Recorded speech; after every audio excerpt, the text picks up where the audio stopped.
Presidenti i Shteteve të Bashkuara Donald Trump ka ndërprerë ndihmën ushtarake për Ukrainën pas konfliktit të tij me presidentin e Ukrainës Volodymyr Zelensky javën e kaluar, deklaroi një zyrtar i Shtëpisë së Bardhë, duke thelluar plagën me salatëve të dikurshëm. Lëvizja vjen pasi Trump ndryshoi politikën e SBA-s për Ukrainën dhe Rusinë me marrjen e detyrës në janar, duke ndërmarrë një qendrim më pajtues ndaj Moskës. Gjithashtu një ndikim të madh pati edhe konfrontimin tensionuar me Zelensky në Shtëpinë e Bardhë, ku Trump e kritikoi atë se ishte mosmirnjohës për mbështetjen e Washingtonit në luftën me Rusinë. Vendimi i SBA-s për ndihmën e Ukrainës forcon pozicionin e Rusisë dhe bën paqen më të vështirë për t'u arritur, theksuan burime zyrtare. Pezullimi i armëve në Ukrainë bëri paqen më të largët sepse vetëm forcon dorën e agresorit në terren, që është Rusia, than burimet. Trump përsëriti të ënën se Zelensky duhet të jetë më mirënjohës për mbështetjen amerikane, pasi më herët ju përgjigj me zemërim një raporti të Associated Press, që citonte Zelenskyn të thoshte se fundi i luftës ishte shumë larg. Kjo është deklarata më e keqe që mund të ishte bërë nga Zelensky dhe Amerika nuk do ta tolerojë atë për shumë kohë,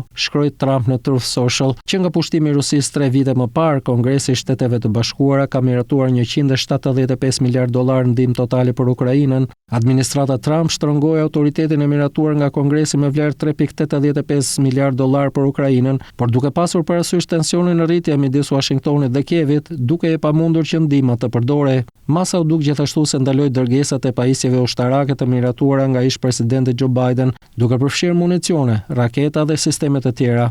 Megjithatë, Trump sugjeroi se një marrëveshje për mineralet të Ukrainës mund të realizohej, ndërsa liderët evropian paraqitën propozime për një armpushim. Administrata Trump e shihte një marrëveshje mineralesh si një mënyrë për të fituar disa nga $10 miliarda që i ka dhënë Ukrainës në ndihmë financiare dhe ushtarake, që kur Rusia nisi pushtimin 3 vjet më parë. Trump e përshkroi atë si një marrëveshje të shkëlqyer dhe tha se do të jepte një përditësi mbi situatën të martën në mbrëmje përpara Kongresit. Në një intervistë në presidenti J.D. Vance i bëri thirrje Zelenskit të pranojë marrëveshjen për mineralet, nëse doni garanci reale sigurie, nëse doni të siguroheni që Vladimir Putin të mos pushtojë sërish Ukrainën. Garancia më e mirë e sigurisë është t'u jepni amerikanëve avantazh ekonomik në të ardhmen e Ukrainës, deklaroi Vance.